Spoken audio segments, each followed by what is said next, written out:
Hello students, crack WBCS এর online platform crack competitive exam C2E তে সবাইকে স্বাগত। আমরা এই আমাদের চ্যানেলে কি শুরু করেছিলাম, চ্যাপ্টার ওয়াইজ কেমিস্ট্রি পড়া স্টার্ট করেছিলাম। আগের দিন আমি তোমাদেরকে ম্যাটারের কোশ্চেনগুলো করিয়েছিলাম। ম্যাটারের সমস্ত কোশ্চেন হয়নি, কিছু কোশ্চেন বাকি ছিল। তো আমি আজকে সেই কোশ্চেনগুলোই তোমাদের সঙ্গে ডিসকাস করব, ঠিক আছে? তো ম্যাটার হচ্ছে কেমিস্ট্রির হচ্ছে ফার্স্ট চ্যাপ্টার। আমরা আমাদের যে ক্লাসটা, এই ক্লাসটা আমাদের ইউটিউবে যাচ্ছে, প্লাস এই ক্লাসটা আমাদের নতুন অ্যাপ লঞ্চ করেছি। এই ক্র্যাক কম্পিটিটিভ এক্সাম নামেই C2E নামেই অ্যাপটা রয়েছে। আমি তোমাদের লাস্টে দেখিয়ে দেবো নামটা। তো সেখানেও ক্লাসটা উপলব্ধ আছে। তো চলো আজকের ক্লাসটা স্টার্ট করি। আগের দিনকে আমি আগের দিনকে আমি কতটা বলেছিলাম তোমাদের, তোমাদের ম্যাটারের যে বিভিন্ন ডিভিশনগুলো হয়। যেমন আমি একটুখানি তোমাদের আগের দিনের ক্লাসটা ধরিয়ে দিই। যেমন ধরো, আগের দিন আমি কি বলেছিলাম, ম্যাটার ম্যাটারকে আমরা দুটো পার্টে ডিভাইড করি। আমি খুব সংক্ষেপে আগের দিনেরটা একটু বলে দিচ্ছি। ম্যাটারকে আমরা দুটো পার্টে ডিভাইড করি। একটা হচ্ছে পিওর সাবস্টেন্স,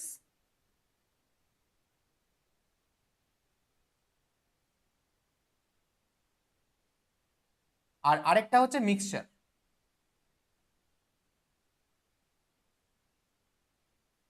ঠিক আছে? আচ্ছা, পিওর সাবস্টেন্সকে আমরা আবার দুটো পার্টে ডিভাইড করেছিলাম। কি কি ছিল সেটা? একটা একটা ছিল হচ্ছে এলিমেন্ট, আর আরেকটা ছিল হচ্ছে কম্পাউন্ড। আচ্ছা, এলিমেন্টের এক্সাম্পল কি? এলিমেন্ট কি, প্রথম কথা এলিমেন্ট কি? এলিমেন্ট হচ্ছে এমন আহ, এমন সাবস্টেন্স যেগুলো কারোর সাহায্যে উৎপন্ন হয় না। যেমন আমরা আমরা পিরিয়ডিক টেবিলে 118টা কি পড়ি? এলিমেন্ট পড়ি। তাহলে এলিমেন্টের এক্সাম্পল কি হবে? হাইড্রোজেন, অক্সিজেন, নাইট্রোজেন, আয়রন, এগুলো সমস্ত হবে এলিমেন্টের এক্সাম্পল। আচ্ছা স্যার, তাহলে কি CO2 এটাকে এলিমেন্ট বলবো? CO2 কে আমরা এলিমেন্ট বলবো না, কারণ দেখো সিও টু কি, সিও টু হচ্ছে একটা কার্বন আর দুটো অক্সিজেন নিয়ে তৈরি হয়েছে। তাহলে CO2 কার মধ্যে যাবে? CO2 চলে যাবে হচ্ছে কম্পাউন্ডের মধ্যে। তো এরকম কম্পাউন্ডের কিছু এক্সাম্পল কি হবে? কম্পাউন্ডের কিছু এক্সাম্পল হবে CO2, CH4, methane, NH3, ammonia. এগুলো হচ্ছে কম্পাউন্ডের এক্সাম্পল হবে। বোঝা গেল? তাহলে এলিমেন্ট আর কম্পাউন্ড কি? এলিমেন্ট আর কম্পাউন্ড হচ্ছে পিওর সাবস্টেন্স, ঠিক আছে? আচ্ছা, এবারে আমরা চলে আসছি মিক্সচার। মিক্সচার কি? মিক্সচারকে দুটো পার্টে ডিভাইড করা যায়। একটা হচ্ছে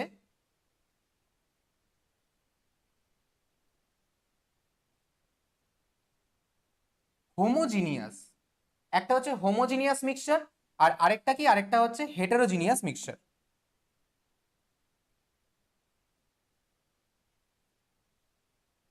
আরেকটা হচ্ছে হেটেরোজিনিয়াস মিক্সচার।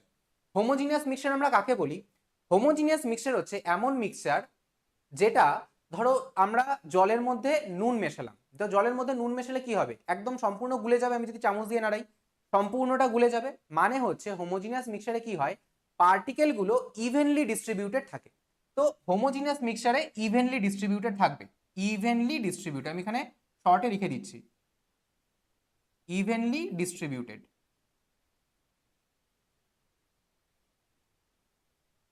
এই হোমোজিনিয়াস মিক্সচারকে আমরা আরো একটা নাম বলেছিলাম। কি নাম ছিল হোমোজিনিয়াস মিক্সচারের? নামটা ছিল হচ্ছে সলিউশন।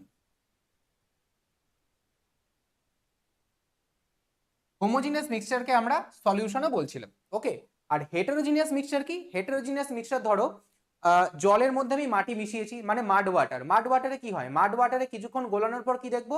ওপরের দিকে জল উঠে এসছে আর কাদাটা নিচের দিকে নেমে গেছে, মানে ইভেনলি ডিস্ট্রিবিউটেড থাকে না হেটেরোজিনিয়াস মিক্সচার। তাহলে হেটেরোজিনিয়াস মিক্সচারের কে আমরা দুটো পার্টে ডিভাইড করতে পারি। কি কি? একটাকে বলি আমরা কোলয়েড, আর আরেকটাকে আমরা কি বলি? আরেকটা নাম হচ্ছে সাসপেনশন।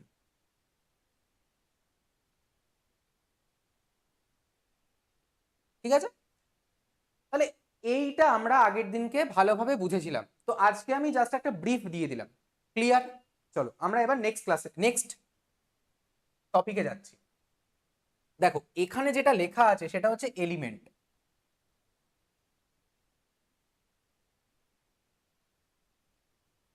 এখানে যেটা লেখা আছে সেটা হচ্ছে এলিমেন্ট।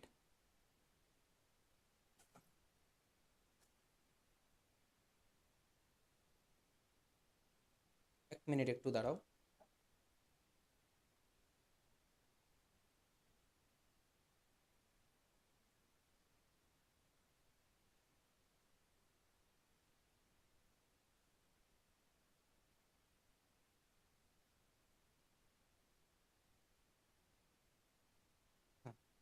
ওকে দেখো, তো এই যে এলিমেন্টের কথাটা আমরা পড়লাম, তো এলিমেন্ট কথাটা আমাদের পরীক্ষায় প্রশ্ন আসে কে প্রথম ডিফাইন করেছিলেন এলিমেন্টটাকে, মানে এলিমেন্ট কি, কে বলেছিল এলিমেন্ট। তো এলিমেন্ট এই ওয়ার্ডটা প্রথম যে দিয়েছিলেন তিনি হচ্ছেন, তার নাম হচ্ছে ল্যাভোয়েশিয়ে। ঠিক আছে, তার নাম কি? ল্যাভোয়েশিয়ে। ইনি হচ্ছেন বিজ্ঞানী ল্যাভোয়েশিয়ে।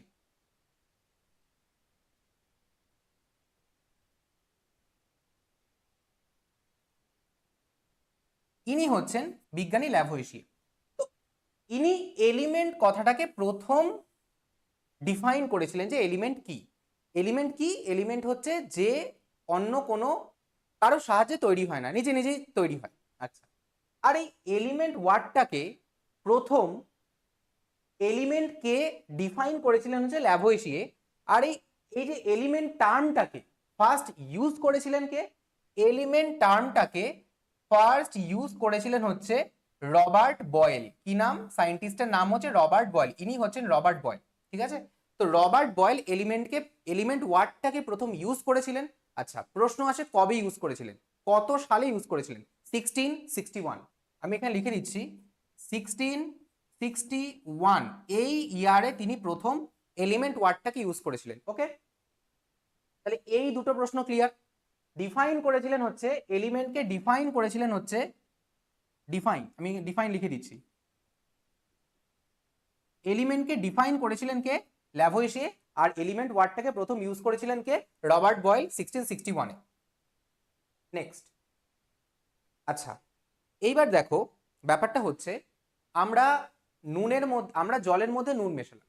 ঠিক আছে, তো জলের মধ্যে নুন মেশালে কি তৈরি হবে? সেটা একটা হোমোজিনিয়াস মিক্সচার বা সলিউশন তৈরি হবে। তো তোমাদের মধ্যে দুজন উঠে আসলে, দুজন উঠে এসে কি বললে, স্যার আমি মেশাবো। তো একজন 100 ml 100 ml ওয়াটার,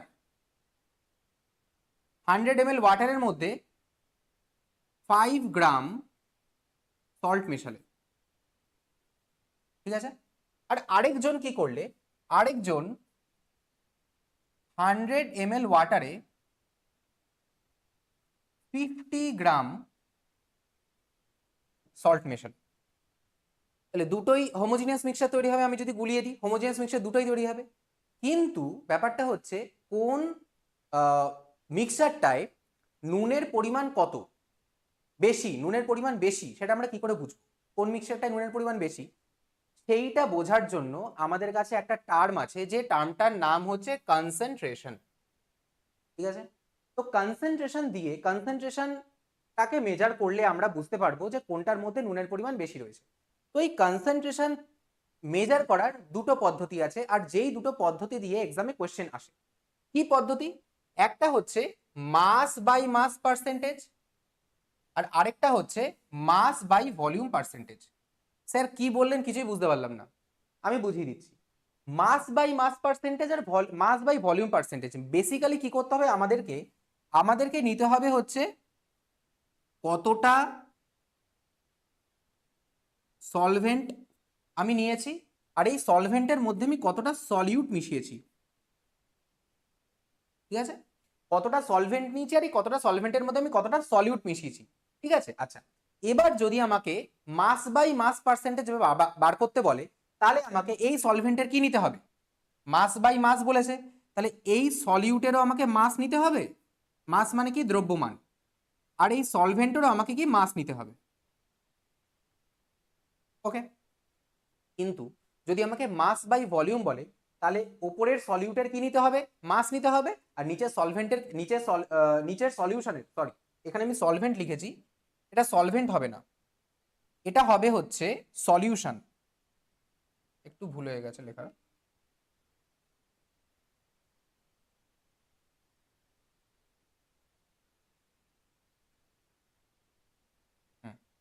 তো যেটা হচ্ছে সলিউট বাই সলিউশন। আমাকে যদি মাস বাই মাস পার্সেন্টেজ বার করতে বলে, তাহলে সলিউটের মাস নিতে হবে, সলিউশনেরও মাস নিতে হবে। আর আমাকে মাস বাই ভলিউম যদি বলে, তাহলে সলিউটের তো মাস নেব, কিন্তু সলিউশনের কি নেব, ভলিউম নেব। সলিউশনের ভলিউম বলতে কি, ধরো বলে দেবে আমাকে 500 ml সলিউশন বা 1000 ml সলিউশন আমাকে বলে দেবে। ওকে, তাহলে এইভাবে আমরা এই দুটো পদ্ধতিতে আমরা কি করতে পারি, কনসেন্ট্রেশন মেজার করতে পারি। তো আমরা চলো দুটো প্রশ্ন দেখে নিই। ফার্স্ট প্রশ্ন কি বলছে, a solution contain 40 gram common salt. কি কমন সল্ট আছে একটা সলিউশনের মধ্যে, কতর মধ্যে, 320 gram of water. 320 gram of ওয়াটারের মধ্যে 40 গ্রাম কমন সল্ট রয়েছে। What is the concentration of the solution. আমাকে সলিউশনের কনসেন্ট্রেশন বার করতে বলেছে in terms of mass by mass percentage. Okay, কোথায় দিয়েছে, এএলপি তে 2024-এ দিয়েছে, লাস্ট ইয়ার দিয়েছে। কিভাবে বার করবো আমি, আমার ফর্মুলা কি, আমার ফর্মুলা হচ্ছে mass of solute divide by mass of solution, এটা হচ্ছে আমার ফর্মুলা। তাহলে এখানে আমি লিখবো হচ্ছে mass of solute divide by mass of solution.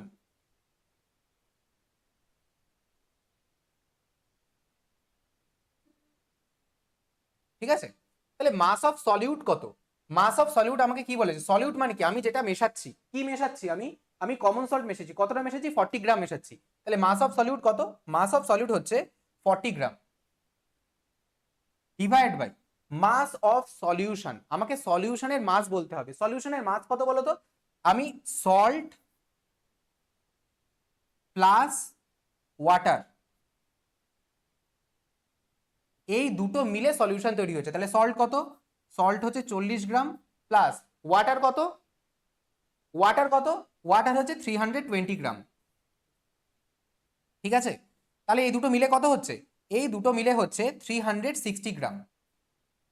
ঠিক, তাহলে 360 গ্রাম কি, 360 গ্রাম হচ্ছে তোমার সলিউশনের মাস 360।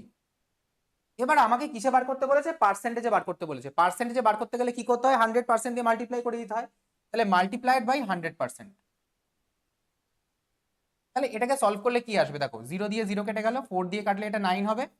তাহলে 100/9%, এটা মানে কত, এটা মানে হচ্ছে 11 এইটা 11.11%। 100/9% মানে 11.11%। ক্লিয়ার। নেক্সট প্রশ্ন দেখো কি বলেছে, এ সলিউশন কন্টেন 25 গ্রাম, এ সলিউশন কন্টেন 25 গ্রাম কপার ক্লোরাইড সল্ট। কি মেশাচ্ছি, 25 গ্রাম কপার ক্লোরাইড সল্ট মেশাচ্ছি, আর কি মেশাচ্ছি, 250 গ্রাম ওয়াটার মেশাচ্ছি, 250 গ্রাম ওয়াটার মেশাচ্ছি। তাহলে আমাকে কিসে বার করতে বলেছে, concentration in terms of mass by mass percentage. Mass by mass পার্সেন্টেজে আমাকে সলিউশনের কনসেন্ট্রেশন বার করতে বলেছে। তাহলে ওপরে কি হবে, ওপরে হবে হচ্ছে কপারের মাস, কপারের মাস কত, 25 গ্রাম, এটা কপারের নয়, কপার ক্লোরাইডের মাস। নিচে কি হবে, নিচে হবে সলিউশনের মাস, সলিউশন কত, 250 গ্রাম প্লাস 25 গ্রাম, কত হচ্ছে 275 গ্রাম। আর আমাকে পার্সেন্টেজে বার করতে বলেছে, তাহলে কি করতে হবে, 100% দিয়ে মাল্টিপ্লাই করতে হবে। তাহলে এটা আমি যদি সলভ করি কত হবে, দেখো 25 দিয়ে আমি যদি কাটি কত যাবে, 11 বার যাবে। তাহলে 11, তাহলে 100/11%, 100/11% মানে কত বলো তো, 9.09%। কোথায় আছে, option A is the right answer. Clear. দেখো কবে দিয়েছে এটা, এএলপি তে দিয়েছে 2024-এ, লাস্ট ইয়ারের প্রশ্ন। ঠিক আছে, নেক্সট। আচ্ছা, এবার আমরা যেটা আরেকটা জিনিসের সঙ্গে আমরা আমরা পরিচিত, সেটা হচ্ছে টিন্ডাল এফেক্ট। আচ্ছা, আমরা প্রত্যেকেই কখনো না কখনো দেখেছি যে একটা ডার্ক, মানে আমাদের ঘরেই দেখেছি যে শীতকালে মেনলি যখন জানলা দিয়ে সূর্যের আলো আসে, তখন কি দেখা যায়, তখন এই আলোর মধ্যে এরকম ছোট ছোট ছোট ছোট ডাস্ট পার্টিকেল কি থাকে, এরকম মুভমেন্ট করতে থাকে। ঠিক আছে, তো এটাকেই আমরা বলছি টিন্ডাল এফেক্ট। তো এইটা কেন হচ্ছে, দেখো আমরা 3 ধরনের মিক্সচারের কথা পড়লাম। একটা কি পড়লাম, একটা হচ্ছে হোমোজিনিয়াস মিক্সচার পড়লাম, আর একটা কি পড়লাম, হেটেরোজিনিয়াস মিক্সচারের কথা পড়লাম। হেটেরোজিনিয়াস মিক্সচারকে আমরা দুটো পার্টে ডিভাইড করলাম, একটা হচ্ছে কোলয়েড, আরেকটা কি সাসপেনশন। ঠিক আছে, আচ্ছা এবার এই তিনটের আমি যদি সাইজ কম্প্যারিজন করি, তাহলে এটার যে সাইজটা হয়, মানে সাইজ কম্প্যারিজন মানে হোমোজিনিয়াস মিক্সচারে পার্টিকেলের সাইজ, পার্টিকেলের সাইজ হচ্ছে এটা হচ্ছে লেস দ্যান 1 ন্যানোমিটার। ঠিক আছে, হোমোজিনিয়াস মিক্সচারে পার্টিকেলের সাইজ লেস দ্যান 1 ন্যানোমিটার। কোলয়েডে কত? কোলয়েডে হচ্ছে 1 থেকে 100 ন্যানোমিটার। ঠিক আছে, আর সাসপেনশনে কত? সাসপেনশনে হচ্ছে >100 ন্যানোমিটার। এইগুলো স্যার কেন বললেন?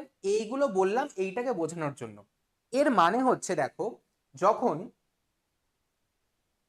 যখন এটা হচ্ছে হোমোজিনিয়াস মিক্সচার, ওয়াটার কি? ওয়াটার হচ্ছে সলিউশন। সলিউশনকে আমরা হোমোজিনিয়াস মিক্সচার বলি। দেখো এখানে জল নিয়েছি আর এখানে কোলয়েড নিয়েছি, কোলয়েডের একটা দ্রবণ নিয়েছি। আচ্ছা আমি এখানে টর্চ জ্বালিয়ে দিয়েছি, তাহলে টর্চ এখান দিয়েও যাচ্ছে এখান দিয়েও যাচ্ছে, কিন্তু দেখো টর্চের যে আলোর গতিপথটা সেটা হোমোজিনিয়াস মিক্সচারে দেখা যাচ্ছে না, কিন্তু হেটেরোজিনিয়াস মিক্সচারে দেখা যাচ্ছে। এটা কেন হচ্ছে? কারণ দেখো আলো আলোটা কোলয়েডের দ্রবণের মধ্যে কি আছে, অনেক এরকম এরকম পার্টিকেল রয়েছে, যে পার্টিকেলগুলো এতটাই বড় যার মধ্যে দিয়ে আলো যাবার সময়, যখন আলো এর মধ্যে দিয়ে যায় তখন কি হয় বলতো, আলো ধরে এরম ভাবে যাচ্ছে, এরম ভাবে যাওয়ার সময় এই পার্টিকেলগুলোর সঙ্গে লেগে এরম ভাবে বিক্ষিপ্ত হয়ে যায়, এরম ভাবে গেল গিয়ে এই পার্টিকেলগুলোর সঙ্গে লাগলো, লেগে বিক্ষিপ্ত হয়ে গেল। তো কি হয়, বিক্ষিপ্ত হয়ে যাচ্ছে মানে স্ক্যাটার্ড হয়ে যাচ্ছে। আর স্ক্যাটার্ড হয়ে গিয়ে কি হচ্ছে, স্ক্যাটার্ড হয়ে গিয়ে চারদিকে ছড়িয়ে পড়ছে। আর চারদিকে ছড়িয়ে পড়া মানে সেখান থেকে কিছু পরিমাণ আলো আমাদের চোখেও আসছে, মানে আমরা ওই পোর্শনটাকে দেখতে পাচ্ছি। আমরা কোনো কিছুকে কখন দেখতে পাই, আলো যখন, ধরো এই বোর্ডটাকে আমি কেন দেখতে পাচ্ছি, এখানকার আলোটা বোর্ডে পড়ছে, বোর্ডে পড়ে আমার চোখে রিফ্লেক্ট করছে, তাই জন্য আমি বোর্ডটাকে দেখতে পাচ্ছি। তাহলে যখন এরকম এই কোলয়েডের মধ্যে দিয়ে আলো যাচ্ছে, তখন আলোগুলো বিক্ষিপ্ত হয়ে যাচ্ছে এবং এখান থেকে বিক্ষিপ্ত হয়ে আমাদের চোখে চলে আসছে। তাই জন্য আমরা এখানে আলোর যে গতিপথটা, সেই গতিপথটা আমরা দেখতে পাচ্ছি। কিন্তু হোমোজিনিয়াস সলিউশনে কত হয়, 1 ন্যানোমিটারের থেকে কম হয়, এতটাই ছোট পার্টিকেলের সাইজ হয় যে আলো বিক্ষিপ্তই করতে পারে না। তাই জন্য আমরা হোমোজিনিয়াস মিক্সচারে কোনো টিন্ডাল এফেক্ট দেখতে পারি না। কোথায় কোথায় টিন্ডাল এফেক্ট দেখতে পারবো? কোলয়েডে দেখতে পারবো এবং সাসপেনশনে দেখতে পারবো।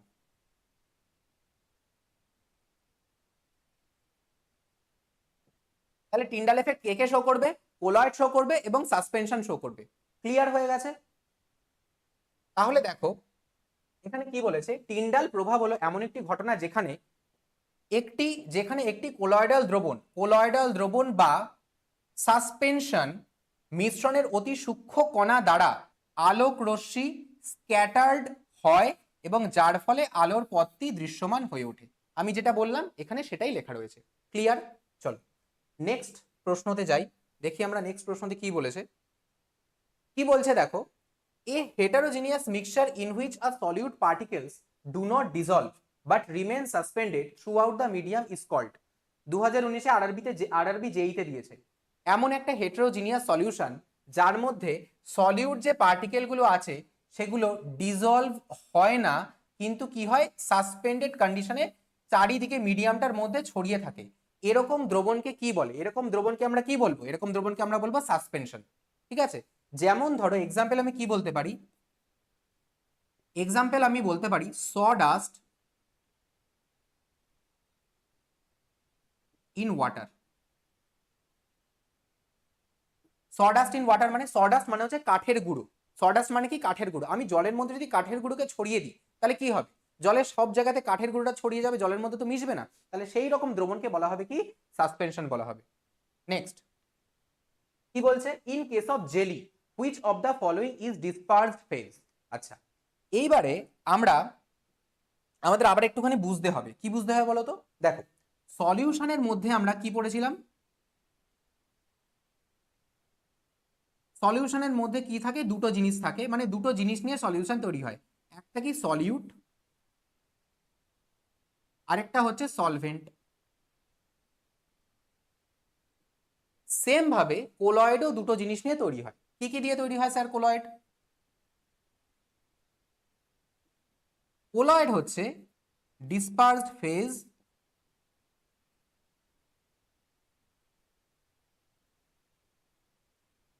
আরেকটা হচ্ছে ডিসপার্সড মিডিয়াম।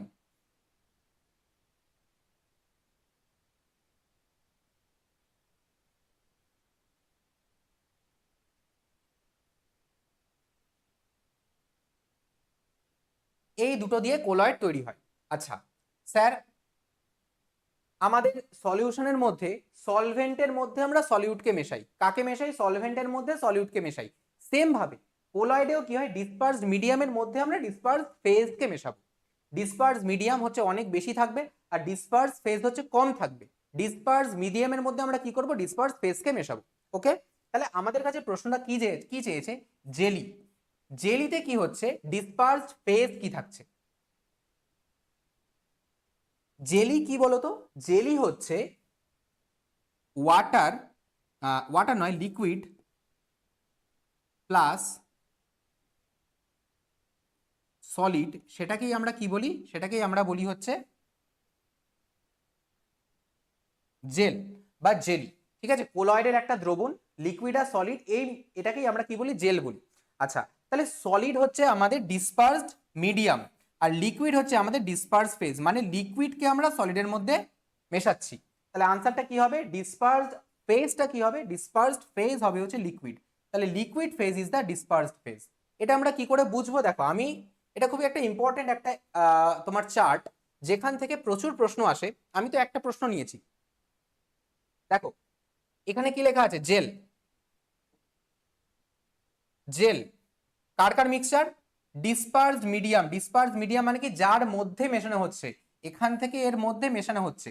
তাহলে সলিডের মধ্যে কাকে মেশাচ্ছি? লিকুইডকে মেশাচ্ছি। কি কি তৈরি হচ্ছে? জেল। জেলের এক্সাম্পল কি? জেলের এক্সাম্পল হচ্ছে জেলি, চিজ, বাটার, এগুলো হচ্ছে জেলের এক্সাম্পল। আচ্ছা, গ্যাস। গ্যাসের মধ্যে আমরা যদি লিকুইডকে মেশাই, গ্যাসের মধ্যে লিকুইড আমরা কোথায় দেখি বলতো? মেঘ, ক্লাউড বা মিস্ট, ফগ, এগুলো কি? এগুলো হচ্ছে গ্যাসের মধ্যে জলকণার উপস্থিতি। গ্যাসের মধ্যে জলকণার উপস্থিতি। তাহলে গ্যাস কি? গ্যাস হচ্ছে ডিসপার্স মিডিয়াম আর জলকণাকে ডিসপার্স ফেজ। তাহলে এটাকে আমরা কি বলবো? এটাকে অ্যারোসল বলবো। এক্সাম্পল কি হবে? Fog, cloud, mist. ঠিক আছে, এবার গ্যাসের মধ্যে যদি আমি সলিডকে মেশাই, গ্যাসের মধ্যে সলিডকে মেশাবো, কি তৈরি হবে? স্মোক বা ধরো ডাস্ট পার্টিকেল গ্যাসের মধ্যে সলিড। যেমন ধরো কেউ যখন সিগারেট খায়, তখন সিগারেটের যে ধোঁয়াটা বেরোয়, সেই ধোঁয়াটার মধ্যে কি কি থাকে? সেটা ধোঁয়াটার মধ্যে বেশির পরিমাণটাই গ্যাস থাকে এবং কিছু থেকে কিছু আনবার্নড সলিড পার্টিকেল থাকে। তাহলে সেটা কি হবে? সেটা হবে হচ্ছে সেটাকেও আমরা অ্যারোসল বলবো। এক্সাম্পল কি হবে? এক্সাম্পল হবে যে স্মোক, অটোমোবাইল এক্সস্ট, এগুলো। কার মিডিয়াম? গ্যাসের মধ্যে আমরা সলিডকে মেশাচ্ছি। এবার চলে আসো, লিকুইডের মধ্যে আমরা গ্যাসকে মেশাচ্ছি। লিকুইডের মধ্যে আমি যদি গ্যাসকে মেশাই, তাহলে তৈরি হবে ফোম। ফোম হচ্ছে দু রকমের হয়। একটা ধরো লিকুইডের মধ্যে আমি গ্যাসকে মেশাচ্ছি, তাহলেও ফোম তৈরি হয়। সলিডের মধ্যে আমি গ্যাসকে মেশাচ্ছি, তাহলেও ফোম তৈরি হয়। কিন্তু দু রকমের ফোম, দুটো আলাদা ধরনের হয়। কিভাবে? দেখো, এখানে যে ফোমটা তৈরি হয় তার এক্সাম্পল কি? শেভিং ক্রিম, বা ওই বার্থডে বা কোনো সেলিব্রেশন করার জন্য যে স্ক্যানটার মধ্যে যে স্প্রেটা থাকে, ফ্যানার মতো বেরোয়, ওটাও একটা ফোম। তাহলে ওটা কি? লিকুইডের মধ্যে গ্যাসকে মেশানো। কিন্তু সলিডের মধ্যে গ্যাসকে মেশাচ্ছি, সেটাকেও ফোম বলছি আমরা। দেখো, এটাকেও আমরা ফোম বলছি। কিসের মধ্যে? সলিডের মধ্যে আমরা গ্যাসকে মেশাচ্ছি। এইটা কি ধরনের ফোম বলতো? এইটা হচ্ছে হার্ডি ফোম। যেমন যেটা দিয়ে ওই যে প্লাস্টিকের জুতো, বা যে প্লাস্টিকের জুতো নয়, মানে রাবারি যে শুগুলো আমরা এখন পড়ছি, খুব বেশি পড়ছি যেগুলো, সেটা হচ্ছে ফোম। ক্রক্সের ডুপ্লিকেট যেগুলো, সেগুলো কি? দেখো, ফোম, রাবার, স্পঞ্জ, পিউমাইস। পিউমাইস কি? দুটো পিউমাইস হয়ে গেছে। পিউমাইস কি? পিউমাইস হচ্ছে এক ধরনের শিলা। ঠিক আছে, ফুটো ফুটো ফুটো ফুটো থাকে একটা সলিড, সলিডের মধ্যে ফুটো ফুটো থাকে, তার মধ্যে গ্যাস থাকে, তো সেটা হচ্ছে পিউমাইস। তো সেটা হচ্ছে ফোম তৈরি করছে। আচ্ছা, লিকুইডের মধ্যে আমরা যদি লিকুইডকে মেশাই, তাহলে কি তৈরি হয়? তাহলে তৈরি হচ্ছে ইমালশন। ইমালশন মানে কি? ইমালশন মানে হচ্ছে একটা লিকুইড ফেজ, তার মধ্যে আমি লিকুইড মিডিয়াম, তার মধ্যে আমি লিকুইড ফেজকে মেশাচ্ছি। এক্সাম্পল কি হবে? এক্সাম্পল হবে হচ্ছে মিল্ক। এক্সাম্পল হবে হচ্ছে তোমার ব্লাড। আচ্ছা, ব্লাড হচ্ছে একটা good example of emulsion. Blood, ঠিক আছে। তাহলে এটা লিকুইডের মধ্যে লিকুইডের মিক্সচার। আচ্ছা, লিকুইডের মধ্যে আমি যদি সলিডকে মেশাই, তাহলে কি তৈরি হবে? লিকুইডের মধ্যে সলিডকে মেশালে তৈরি হবে হচ্ছে সল। এর এক্সাম্পল কি? মিল্ক অফ ম্যাগনেসিয়া বা মাড। মাড, ওয়াটারের মধ্যে কাদা মেশাচ্ছি, তাহলে মাড তৈরি হচ্ছে। আচ্ছা, আর লাস্টে সলিডের সঙ্গে সলিডের মিক্সচার। সলিডের সঙ্গে সলিডের মিক্সচারে কি তৈরি হচ্ছে? সলিড সল তৈরি হচ্ছে। এর এক্সাম্পল কি? এর এক্সাম্পল কালার্ড স্টোন, আমরা হাতে যে পড়ি না, চুনি, পান্না, সেগুলো। কালার জেমস্টোন, ঠিক আছে, মিল্কি গ্লাস, এগুলো হচ্ছে এর এক্সাম্পল। তাহলে এই এক্সাম্পল থেকে পরীক্ষায় ভর্তি ভর্তি প্রশ্ন দেয়, ঠিক আছে। আচ্ছা, তাহলে এটা আমাদেরকে কিন্তু মুখস্থ করতে হবে। নেক্সট, ওকে, তাহলে এই ছিল আজকের আমাদের ক্লাস। আগের দিনকার কমপ্লিশন আজকে হলো, ম্যাটার আমাদের পুরোপুরি কমপ্লিট হয়ে গেল। এক্সামে এর থেকে বাইরে কোশ্চেন আসবে না, ঠিক আছে, এর মধ্যে থেকেই ঘুরিয়ে ফিরিয়ে কোশ্চেন দেয়। তো তোমাদের যে কাজটা করতে হবে সেটা হচ্ছে এইটাকে ডাউনলোড করতে হবে। এটা কি বলতো? এটা হচ্ছে আমাদের অ্যাপ। আমাদের অ্যাপের নাম কি লেখা? Crack competitive exam C2E। তোমাদের এই অ্যাপটাকে ডাউনলোড করতে হবে, কারণ এই অ্যাপটার মধ্যে আমরা নিয়মিতভাবে মক টেস্ট আপলোড করছি, যেগুলো আপকামিং এক্সামসের জন্য ভেরি ভেরি ইম্পর্টেন্ট। আর তারপর ধরো তোমরা মক টেস্ট দিলে দেখলে যে পারছো না বা কিছু তোমাদের পড়তে হবে, তার জন্য আমাদের অ্যাপে কি আছে, ফ্রি মেটেরিয়ালও প্রোভাইড করা আছে। আমরা তোমাদের বলার আগে সমস্ত কিছু প্রোভাইড করে রেখেছি। তো তোমরা যাও, জাস্ট আমাদের এই অ্যাপটা ডাউনলোড করো, আমাদের অ্যাপটার তোমরা এক্সপিরিয়েন্স করো কেমন। আচ্ছা, তো এক্সপিরিয়েন্স করার পর যদি ভালো লাগে তো কমেন্ট করবে, যেটা মনে হচ্ছে কোথায় কি ইমপ্রুভমেন্টের দরকার সেখানেও আমাদের প্লে স্টোরে গিয়ে কমেন্ট করবে, ঠিক আছে। তো তোমরা এই অ্যাপটা ডাউনলোড করো, আমাদের এর পরের ক্লাস মানে অনেক ক্লাস এরপর থেকে অ্যাপে কিন্তু প্রোভাইড করা হবে। ওকে, চলো বেশ, গুড বাই তাহলে।